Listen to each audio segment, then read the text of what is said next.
상당히 이단적 성향을 가질 수 있는 요소들을 많이 가지게 되겠죠. 우리가 끝까지 교회가 거룩을 지키고 성결해지기 위해서는 처음부터 마지막까지 끝까지 오직 하나님이라는 그 시각, 하나님의 관점에서 말씀을 전해야 하고 하나님의 시각에서 모든 것을 행하지 않으면 우리는 얼마든지 이렇게 이단화 될 수 있다는 것. 또 여러분들도 우리 개개인, 성도들 개개인으로 봤을 때 하나님께서 주시는 말씀 그대로 믿으려고 하지 않고 그것을 좀 더 구체적으로 형상화, 이론화시키려고 할 때 이런 문제들이 발발할 수 있다라는 것을 여러분들 참고해 두시고 오늘 이 내용을 접하면 큰 도움이 되겠습니다. 그래서 오늘은 그 주제에서 밝힌 것처럼 이 금송아지 사건 속에 대체신학이 어떻게 나왔나, 여기 왜 대체신학이라는 말이 여기에 이렇게 포함이 될 수 있나 읽어보면 금방 알 수 있겠습니다. 자, 오늘은 그래서 형상화의 대표인 이 신학에 대해서, 그 중에 대체신학에 대해서 우리가 한번 시작해 보려고 합니다. 자, 신학이라는 말은 우리가 뭐 신학교를 졸업을 하고 신학교 이런 이야기 하죠. 신학이라는 것은 쉽게 말해서 이런 겁니다. 믿음이라는 것은 보이지 않는 것이지 않습니까? 그 보이지 않는 믿음을 우리가 최소한 우리 지식으로 알기 쉽게 체계화시켜 놓은 것, 이걸 보고 우리는 신학이라고 합니다. 그러나 문제는 이게 체계화시키려고 애를 쓰고 체계화시키려고 애를 쓰면 쓸수록 그것이 너무나도 지나치게 될 때 신학이 기준이 되고 성경은 신학을 통해서 성경을 해석하려고 한단 말이에요. 그러니까 성경 해석의 기준이 신학이 되어버리면 형상화가 되는 거죠.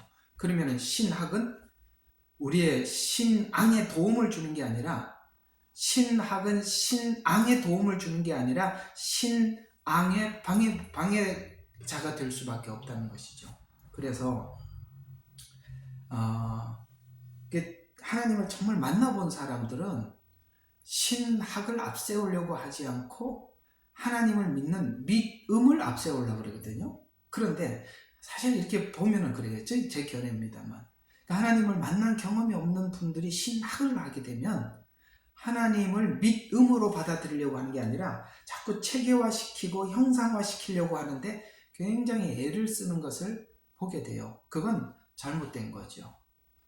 그래서 그러다 보니까 무엇까지 가게 됐냐면 이 대체신학이라는 이런 참 기가 막히는 신학이 등장하게 되었고, 이것이 여러분 오늘 이 대체신학 이제 앞으로 쭉 하다 보면 뭘 느끼게 되냐면, 그래서 이분들이 이 대체신학이라는 것 때문에 이스라엘을 보지 못하는구나, 이스라엘을 못 보니까 재림을 못 보는구나, 이스라엘을 못 보니까 이것도 안 보이는구나, 예언서가 닫히는구나, 이스라엘을 모르니까 모든 게 다 닫히는구나, 이게 이제 알게 되거든요. 그렇습니다. 왜 교회가 지금 종말인데 종말 이야기를 안 하냐? 대체신학 때문에 그래요. 대체신학이라는 게 도대체 뭔데 이렇게까지 심각하나? 심각하죠. 굉장히 심각한 겁니다. 대부분은 이 대체신학에 막혀 있으면 재림도 보지 못하고 성경의 해석의 많은 부분들이 닫힐 수밖에 없어요. 안 열려요. 자, 특히 에스겔서나 다니엘서, 이 예언서들은 설명할 수가 없어요. 대체신학에 딱 한몰이 되면. 그렇게 신학이라는 것이 한 번쯤은 우리가 한 번쯤 필요는 합니다만 신학에 빠지면 정말 곤란해지는 거거든요. 자, 믿음은 보이지 않는 것을 믿는 것인데 신학은 보이지 않는 것을 형상화시키는 것입니다. 믿음은 하나님과의 만남 안에서 말씀을 통해서 하나님을 알아가고 이해하게 되는 것입니다. 만남. 그러니까 신학이 우선이 아니라 하나님과의 만남이 우선이라는 거죠. 그러면 하나님을 만나고 신학이 정립된 사람들과 만남이 없이 신학이 정립된 사람들의 차이는 뭐냐? 뚜렷하게 이것이 차이가 납니다. 하나님을 만난 사람들은 변화와 새로움에 그러니까 변화가 있고 새로움이 있어요. 그러나 이런 만남이 없이 하나님, 그러니까 신학적으로 믿음을 이해하기 시작하면 반드시 그 사람에게는 변화도 없고 새로움의 시도가 없어요. 그냥 아는 지식일 뿐이지요. 그래서 사단은 이제 하나님과의 만남, 변화 이런 것들이 이 주님을 만나면 누구나 일어나는 일인데 이걸 방해하기 위해서 형상화시킨 것, 이것이 저는 이런 대체 신학이나 여러 가지 신학이라고 봅니다. 신학은 종류가 굉장히 많습니다. 자유주의 신학이라는 것이 여성 해방, 자유주의 신학 안에서 여성 해방 신학이 나오고 노동 신학이 나오고 그런 거죠. 부흥 신학, 교회가 부흥해야 한다. 이런 것도, 그 다음에 기복 신학, 이런 것들, 대체 신학, 이렇게 사실은 굉장히 여러 개가 쭉 지금 하여튼 이런 신학들을 설명하면 그래서 자꾸 복 이렇게 이야기하는구나, 물질 복 이런 이야기들이 그래서 나오는구나 라는 것을 알게 될 텐데 그런 것까지 다 다루려니까 너무 복잡해요. 어쨌든 우리 이 대체 신학이 아주 심각한 거라서 이 부분을 한번 다뤄보려고 합니다. 자, 히브리서 11장 3절에 보면 이 믿음을 이렇게 설명해 가고 있어요. 믿음의 사람들을 좀 나열하기 전에 11장 1절부터 3절까지 믿음을 설명하다 3절에 이렇게 믿음을 설명합니다. 믿음으로 우리는 세상들이 하나님의 말씀으로 지어진 것을 깨닫나니. 자, 이 모든 창조는 우리가 형상화된 지식으로 깨닫는 게 아니라 믿음으로만이 깨달을 수 있게. 창세기 1장 1절도 믿음으로 시작해서 성경은 믿음으로 쭉 가서 요한계시록 22장도 믿음으로 끝이 나는 거거든요. 모든 것은 하나님의 말씀에 의해서 계획되어졌고 하나님의 말씀에 의해서 진행되고 하나님의 말씀대로 끝난다. 그래서 나는 알파요 오메가다. 이렇게 주님이 우리에게 말씀하시는 것과 같이 우리 모든 성경의 창세기 1장 1절부터 마지막 성경까지는 모두 다 믿음으로 우리가 받아들이는 거예요. 그래서 믿음으로 우리는 세상들이 하나님의 말씀으로 지어진 것을 깨닫나니 보이는 것들은 형상화된 것, 이렇게 보이는 것들은 나타난 것으로 된 것이 아니라, 이 말은 무슨 말이냐? 이 세상의 모든 것들은 우연히 창조된 것도 아니다. 우연히 구원받은 것도 아니고, 그 다음에 뭔가 이렇게 진화된 것도 아니고 형상화된 것도 아니다. 모든 것은 하나님이 말씀하시고 말씀하신 대로 되었고 진행하고 끝나는 것이다. 나는 시작이요 마지막이다. 알파요 오메가다. 이런 말들이 바로 하나님의 말씀 안에서만이 되는 것이다. 그걸 우리가 형상화하는 데는 우리는 불가능하죠. 그것은 믿을 수밖에 없는 일이죠. 그래서 믿음이라고 이야기하지, 이 믿음을 형상화하는 것에 대해서 하나님은 처음부터 우리에게 주의를 주고 있다는 거 우리는 기억해 줄 필요가 있어요. 그래서 여기 히브리서 11장 3절에서 우리에게 경고하는 바와 같이 타종교는 이 모든 것들이 우연의 발상이다 혹은 윤회다 이렇게 주장을 하기도 하고, 그래서 이 타종교의 경전은 우연, 그러니까 모든 것이 우연인데 그러다 보니까 신화가 될 수밖에 없죠. 신화를 만들어서 경전을 만들어, 그걸 보고 우리는 형상화시킨 것, 이렇게 형상화하지 말라고 그랬잖아요. 오늘 여기 보니까 이스라엘 백성들이 금송아지를 보이게 형상화하잖아요. 이거 하지 말라고 그랬거든요.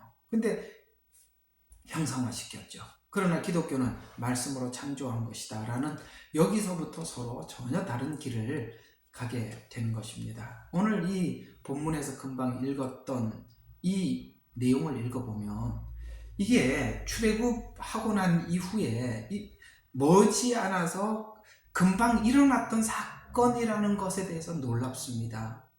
쉽게 말해서 이런 거죠.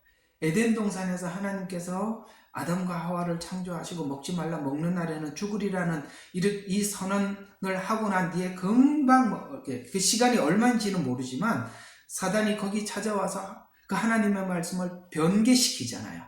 이 작업을 에덴 동산에서 했고, 또 이스라엘 백성들을 하나님이 선택을 해서 지금 출애굽을 하고 지금 시내산까지 도착하는데, 요 기간이 32장이 이스라엘 백성들이 출애굽하고 여기 도착하는 시간이 그렇게 길지 않아요. 총 이 광야 생활이 총 40년 기간인데 여기까지 지금 여기 32장은 얼마 안 된 시간이거든요. 이 시간에 벌써 사단은 찾아와서 형상화 작업을 시작했다는 것에 굉장히 놀랍습니다. 동일하게 우리가 예수님을 구주로 영접하고 믿음으로 하나님을 다 받고 난 이후에 멀지 않아 또 이런 작업을 사단이 걸어온다는 것에 대해서 성경은 경고하고 있는 거죠. 왜? 나온 지 얼마 안 돼서 찾아와서 형상화 작업을 시작했듯이 우리가 예수님을 믿을 때 오직 믿으려고 할 때는 우리에게 전부 다 하나님의 모든 것이 받아들여지게 되지만 그때부터 무슨 이상하게 형상화 작업을, 그러니까 이론적으로 이해를 하려고 하는 그 순간부터, 뭔가 체계화시키려고 하는 그 순간부터 혼란이 오기 시작하는 것처럼 믿는 우리 모두에게도 이런 시험은 있음에 대해서 여러분과 저는 부인할 수가 없는 것이죠. 에덴에서도 찾아왔고 출애굽 이후에도 금방 찾아왔고 오늘 믿는 우리들에게도 찾아왔고 교회가 세워지고 난 뒤에도 금세 이단은 출현하게 되죠. 그래서 이것이 아론이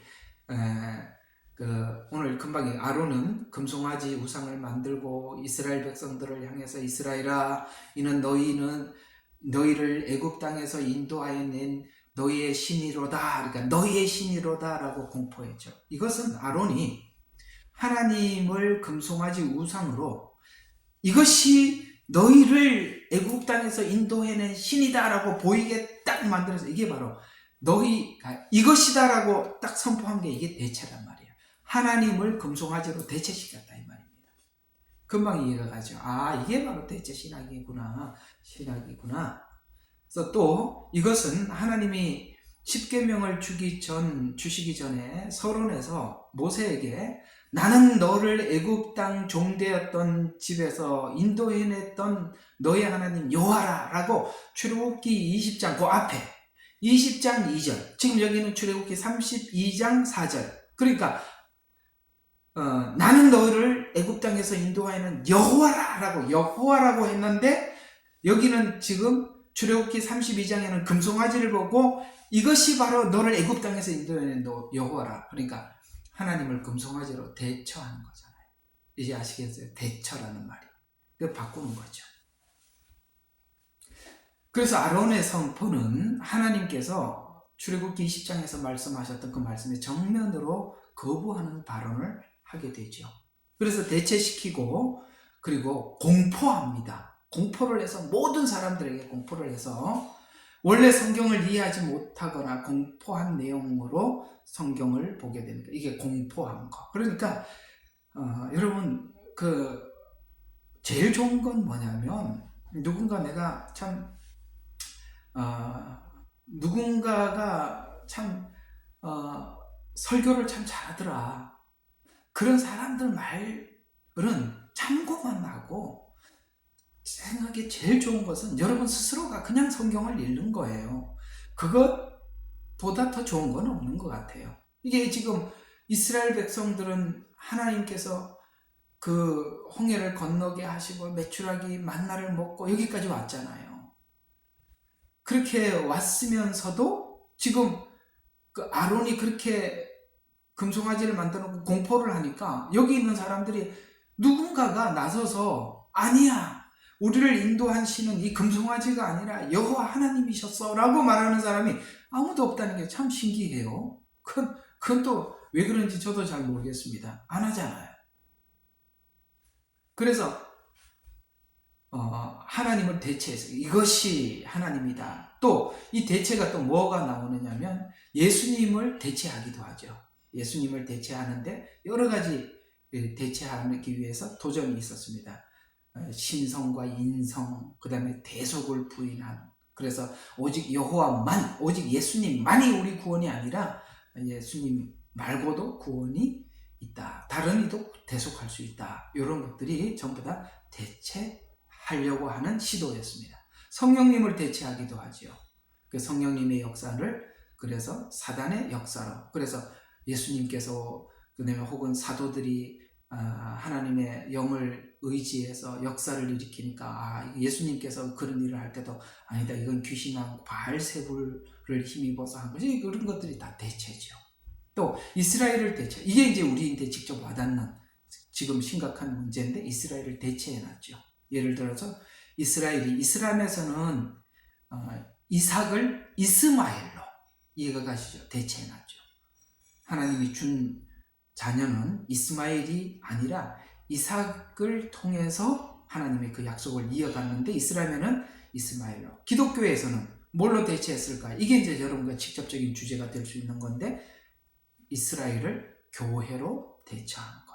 아시겠습니까? 이스라엘을 교회로. 이게 오늘 여러분과 제가 함께 나누어야 할 핵심 주제입니다. 그래서 오늘 여기 이제 교회를 대처한다. 이 교회를 대처하는 이 대처로 인해서 이단들도 계속 대처하기 시작하죠.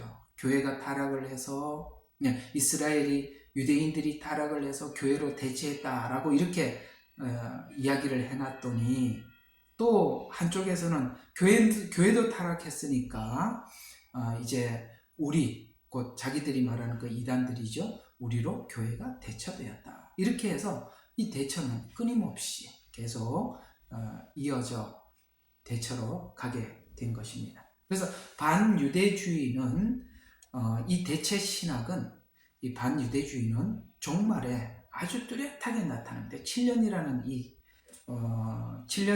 이 기간 안에 반유대주의가 아주 노골적으로 드러나는 사건이 두 개가 있는데 바로 두 번의 전쟁입니다. 유브라데 전쟁, 아마겟돈 전쟁. 거기는 공격 장소는 전부 다 예루살렘이고 예루살렘을 공격하기 위해서 반유대적 사고를 가진 자들이 모여서 이 예루살렘 성을 공격하게 되지요. 그런 측면에서 봤을 때 유브라데 전쟁도 반유대주의자들이 모이는 것이고 아마겟돈 전쟁, 그 7년이 끝날 무렵에 일어나는 아마겟돈 전쟁도 모두 다 반유대주의 전쟁이죠. 오늘 제가 언제 한번 김종철 감독님이 운영하고 있는 브레드 TV에서 그 말씀을 듣다가 깜짝 놀란, 정말 깜짝 놀랄 만한 어떤 내용을 하나 듣고 진짜 충격받은 적이 하나 있습니다. 그게 어떤 내용이었었냐면은,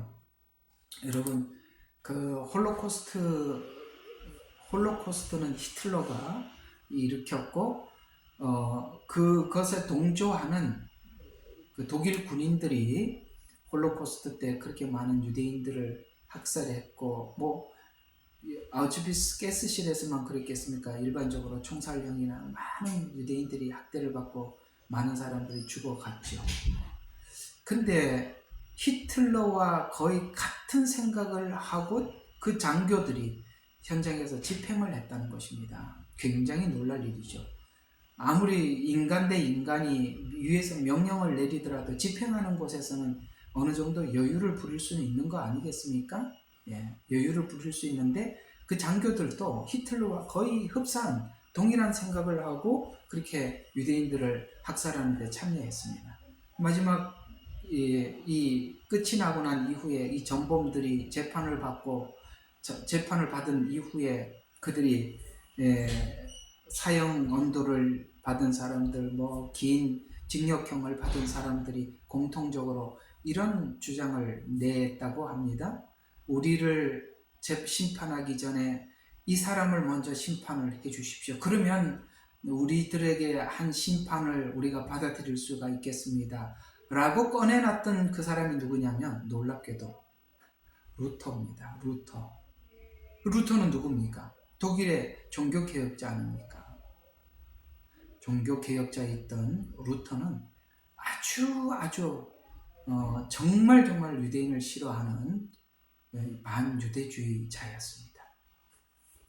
그래서 히틀러는 그 장교들에게 금서였습니다. 그는 루터가 글은 썼지만 사람들에게 읽혀지지 못하도록 이렇게 감추어뒀던 책인데 그걸 필독서로 읽게 하고 반유대주의를 가슴속에 불타게 만들어서 그 장교들이 현장에서 유대인들을 학살하는데 조금도 양심의 가책이 없도록 그렇게 만들었다라는 그런 숨은 이야기가 있습니다. 이런 것처럼 종교개혁은 했지만 그 종교개혁을 했던 큰 영향을 주었던 오늘 우리가 개혁교단이라고 하는 이 개신교는 많은 자들이 바로 루터의 영향을 받게 되고 루터의 후손이었던 그 뒤를 이었던 많은 신학자들이 대부분이 반유대주의자들이었고 지금 저와 여러분이 이해하고 있는 신학적 이해, 지금 설교하는 이런 설교하시는 목사님들이 신학교에서 배워왔던 그 내용들은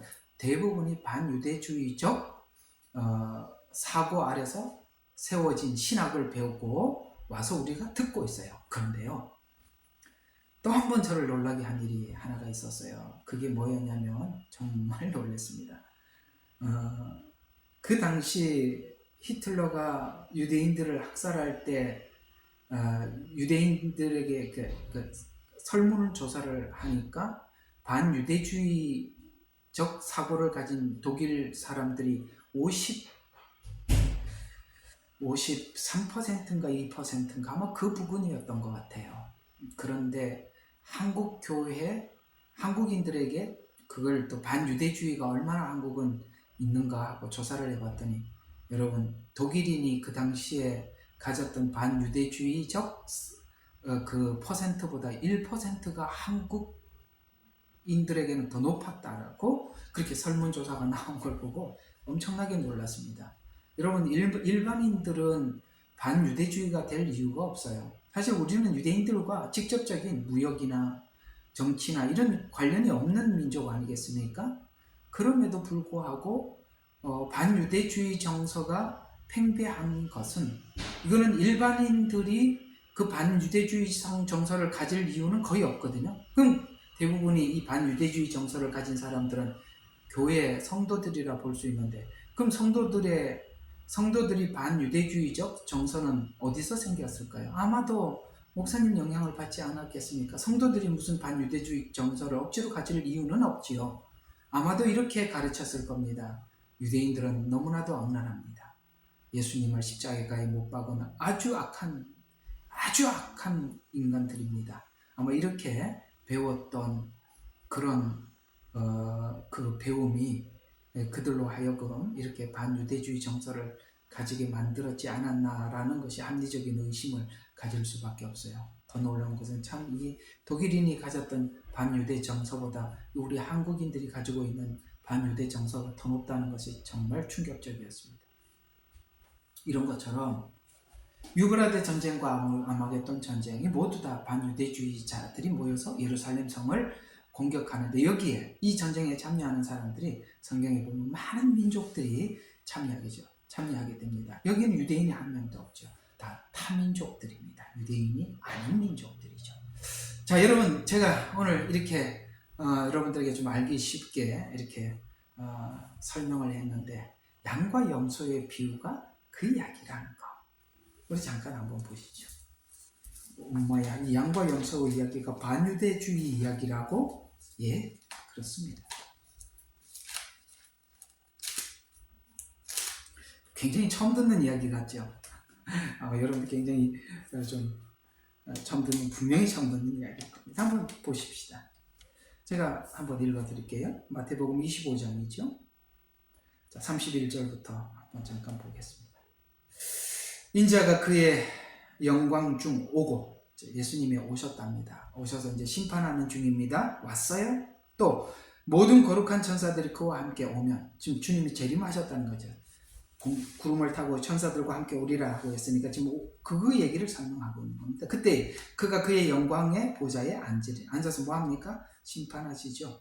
그때 이제 누가 그 심판대 앞에 서 있냐면 32절에 그 앞에 모든 민족 이렇게 얘기해요. 여기 모든 민족이라는 말은 마태복음 유대인에게 보낸 서신이니까 여기 있는 모든 민족은 유대인이 아닌 다른 이방 민족을 이야기하는 것입니다.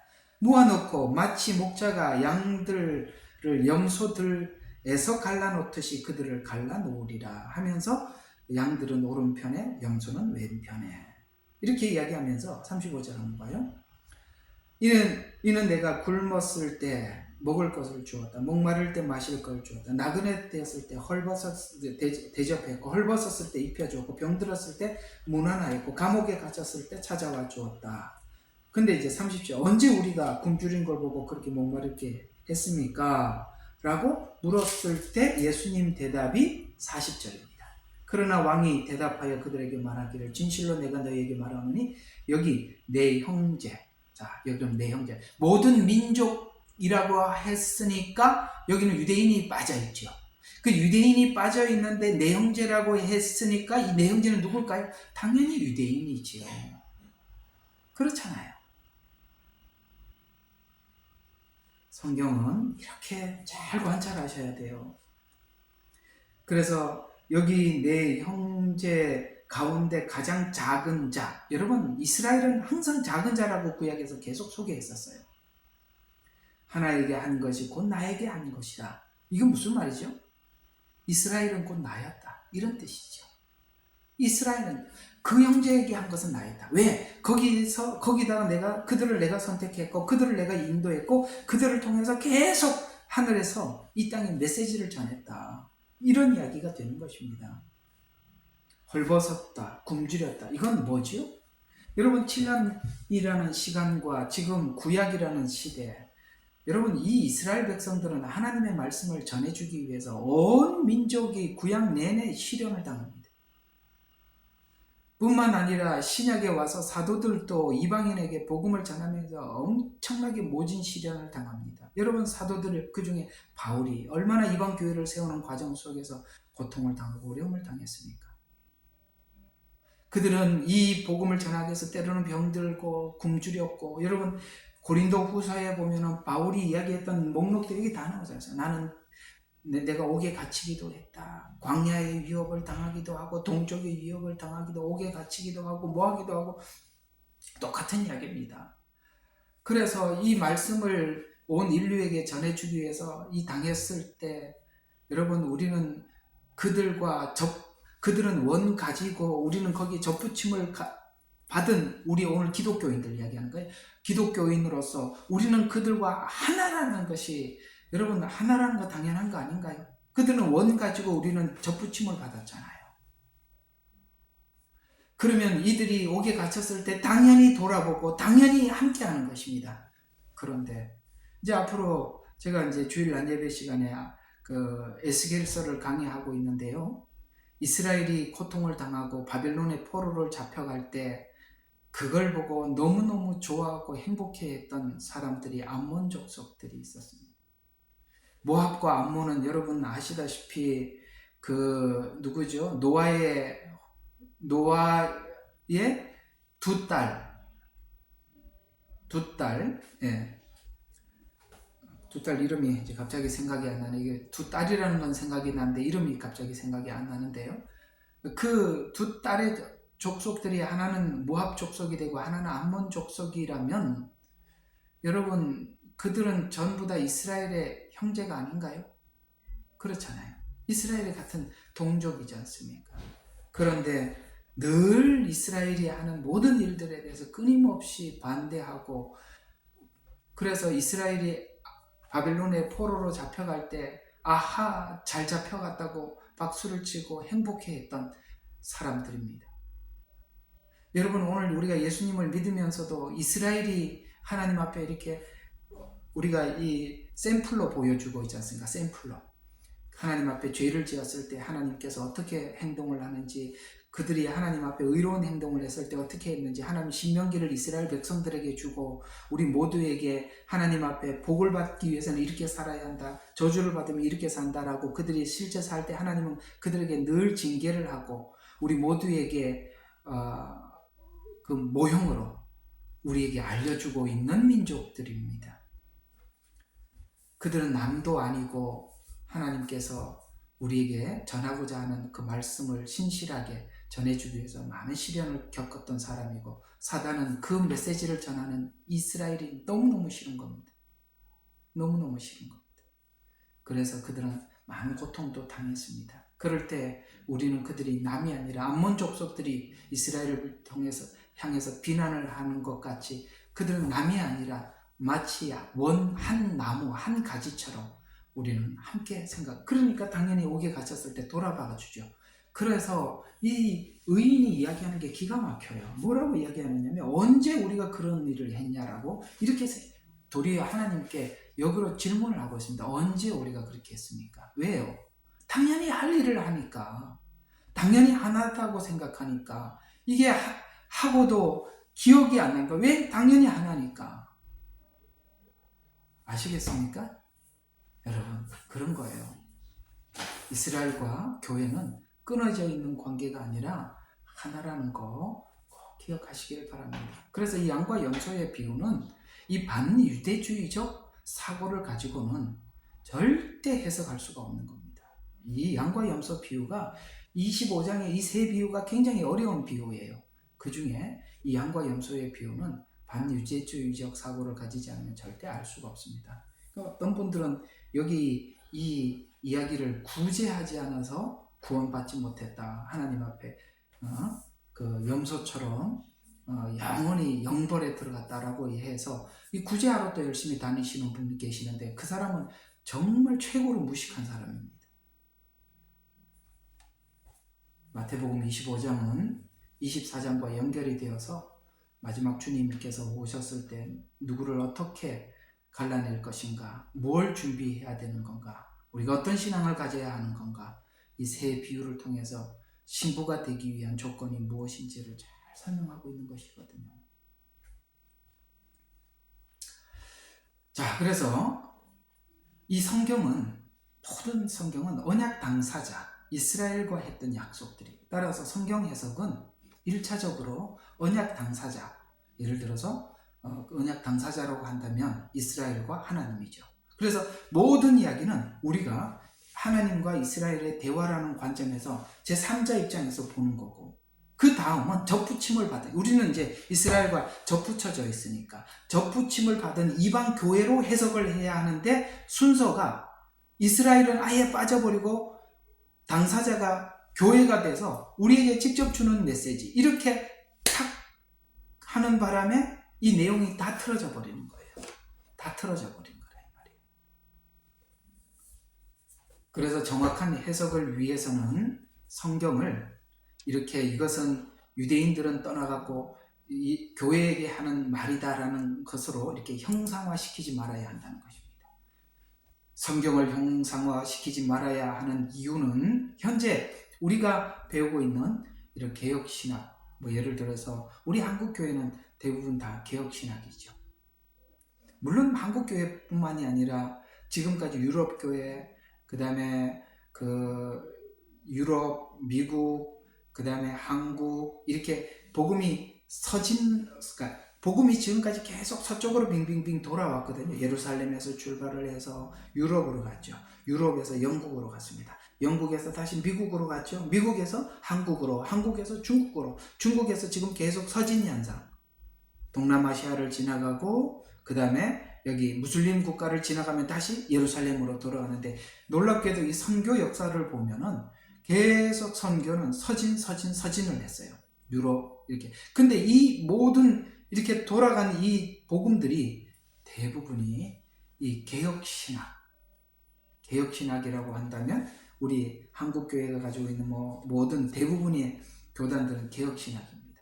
이 개혁신학이 보수다 어쩌다 그래도 정말 중요한 부분들이 문제가 있다 이 말입니다. 대체신학. 이 대체신학으로 개혁신학이 정리가 되어 있기 때문에 이게 굉장히 문제가 많아요. 왜냐하면 이 개혁신학에 영향을 준 시작이 어디냐면 바로 여기서부터 이 개혁신학은 시작이 되었어요.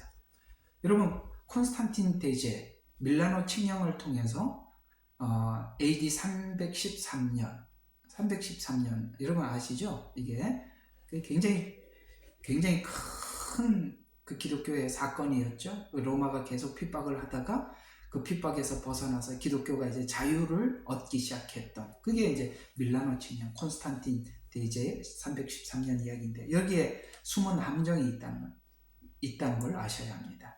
근데 이 콘스탄틴 대제가 가만히 보니까 기독교인들은 이해가 가는데 이 유대인들이 기독교인들하고 같은 줄 알았는데 보니까 유대인들은 아니거든요. 기독교인들하고 다르거든요.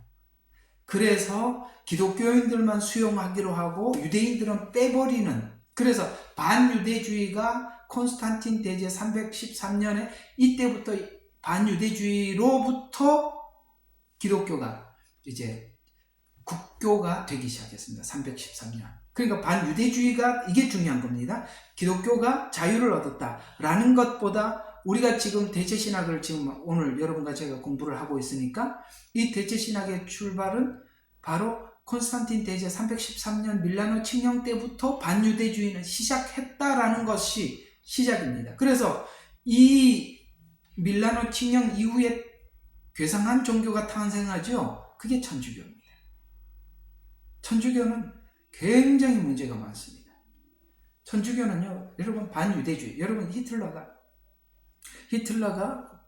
그 유대인들을 핍박을 할 때 이 사실은 천주교가 뒤에서 계속 인정을 해주고 계속 그걸 뭡니까? 응원을 해줬기 때문에 그 일을 계속 해줄 수 있었던 것입니다. 천주교는 반유대주의예요. 근데 우리가 아까 잠깐도 언급했습니다만 루터 종교개혁자였던 루터도 반유대주의자인데 그는 참 심각했습니다. 이 반유대주의가. 그렇다면 이미 형상화된 이 개혁신학은 반유대주의 아래에서 정립한 상태입니다. 그렇다면 어떤 신학이든 우리가 지금 알고 있는 이 모든 이 개혁신학에서 대부분의 신학이 나왔으니까요. 칼빈과 루터가 종교개혁을 한 것도 반유대주의고 천주교도 반유대주의고. 그렇다면 어떤 신학이든 반유대주의에서 시작되었다는 이야기가 되고, 그래서 현재 신학들은 유대인에 대한 반유대적 성격을 가지고 있다는 것에서 우리는 지금 이 형상화된 이 신학을 들여다봐야 된다는 거야. 왜 그런지는 앞으로 계속 자세히 좀 설명을 하겠습니다. 자세히. 오늘은 좀 이렇게 그 역사적으로만 좀 고찰을 해보죠. 왜 이게 역사적으로 고찰을 하는 게 중요하냐면, 사람들은 자꾸 이렇게, 어떤 사람들은 자꾸 이렇게 성경을 따지고 이게 아닌데요 그런데 그게 성경에서 잘 모르는 거는 역사신학에서 풀어야 돼요.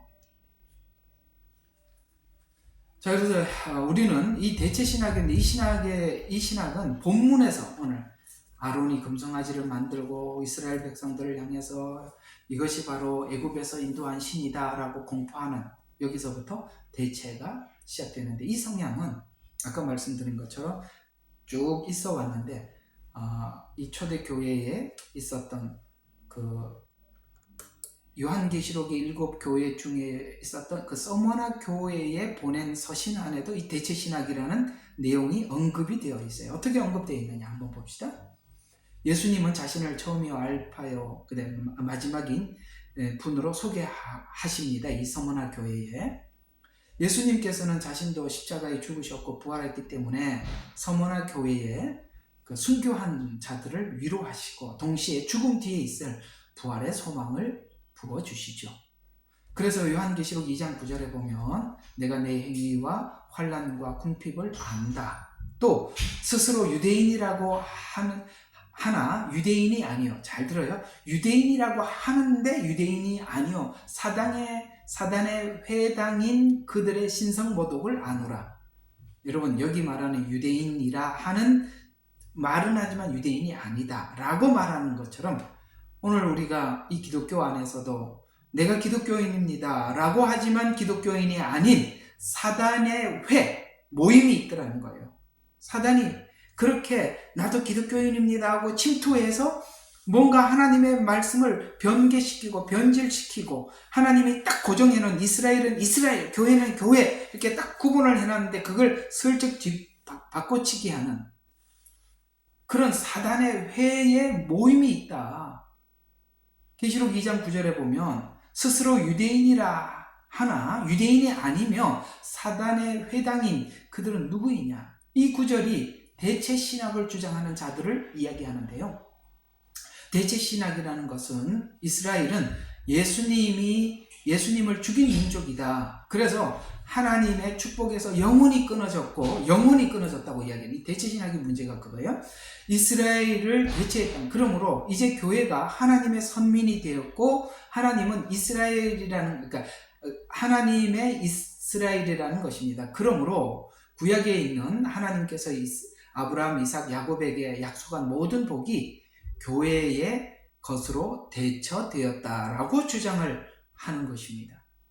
그래서 여러분, 구약에 나오는 예루살렘이라는 단어, 이스라엘이라는 단어, 야곱이라는 단어, 이런 것들을 우리가 자꾸 교회라는 이름으로 바꿔서 씁시다라고 이야기를 하는 거 들어보셨죠? 이건 무조건 다 교회다. 우리는 거기 접붙였다는 의미에서 교회는 맞아요. 그건 항상 아셔야 돼요. 2차적인 의미지 1차적인 의미는 예루살렘, 저기 중동에 있는 그 이스라엘에 있는 예루살렘이고요. 이스라엘이라고 하면 저 사람들을 이야기하는 거죠. 우리 보고 하는 게 아니라면 1차적으로 의미가. 그래서 그렇다면 이 대처신학은 오늘 이제 쭉 정리한 바로 보면은 에덴 동산에서 출애굽 즉시, 교회 탄생 즉시, 오늘 이게 세 군데 이야기했어요. 에덴 동산에서.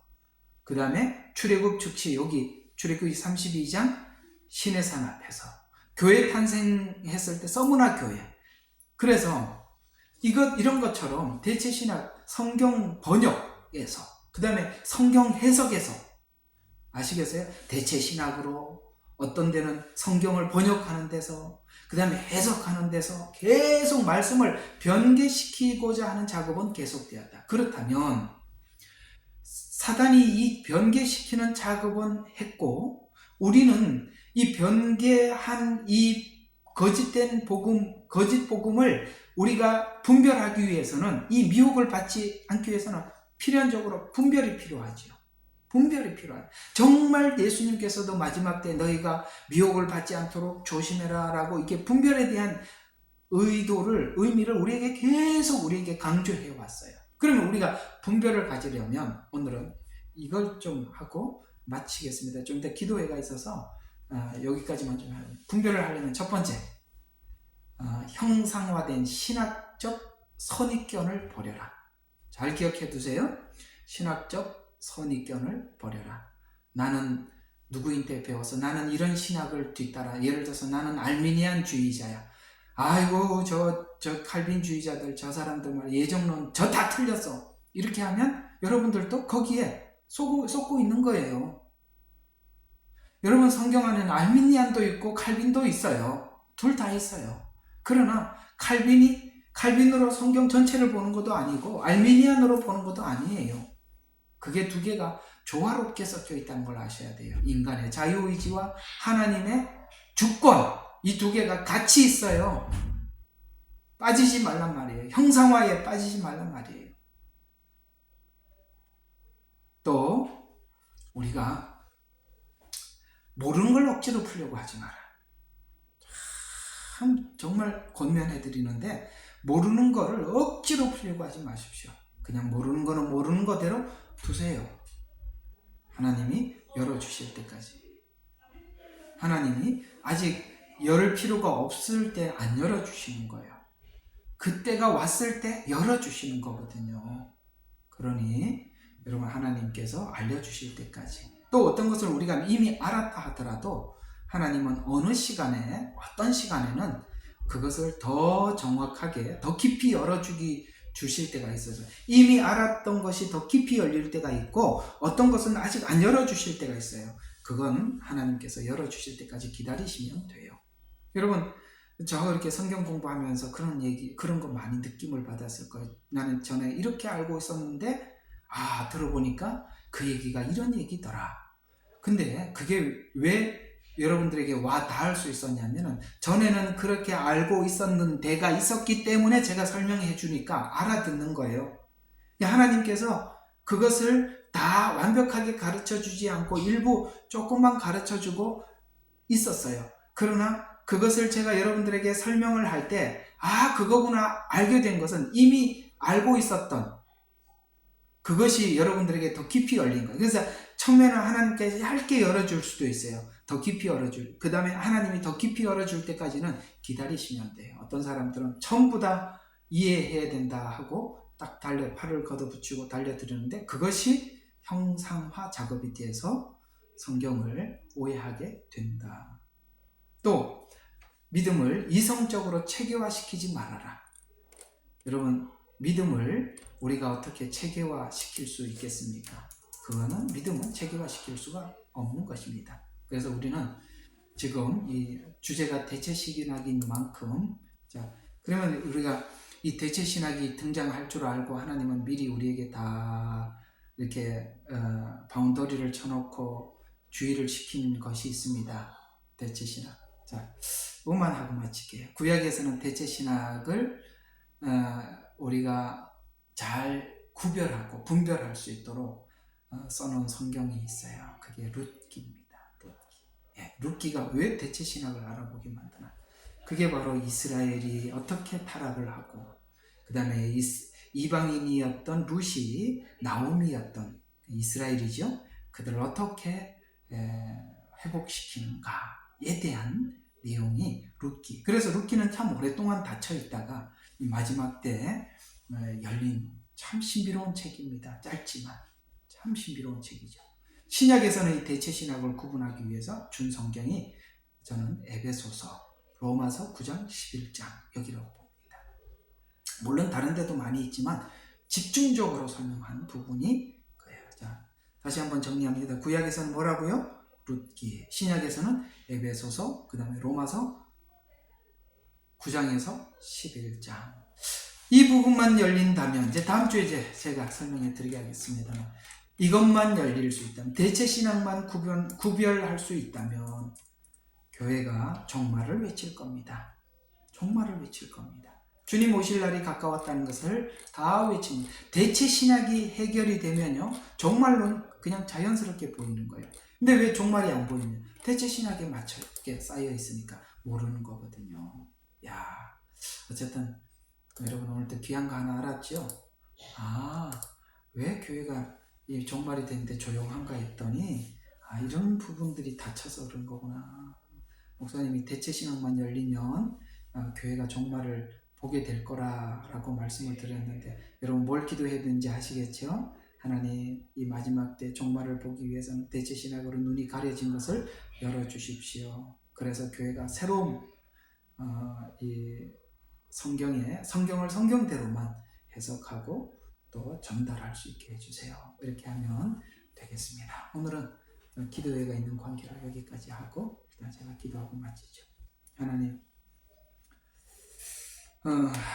성경을 변개하고 해석을 변개하고 또 여러 가지 중요한 내용들, 특히 이스라엘을 대처하고 이런 작업들이 사단이 당연히 하는 것입니다. 그것이 있으리라고 하나님은 에덴 동산에서부터 말씀해 주셨었습니다. 주님, 원하고 기도하기는 이 함정에 빠지지 않게 도와주십시오. 여기서 헤어나오게 도와주십시오.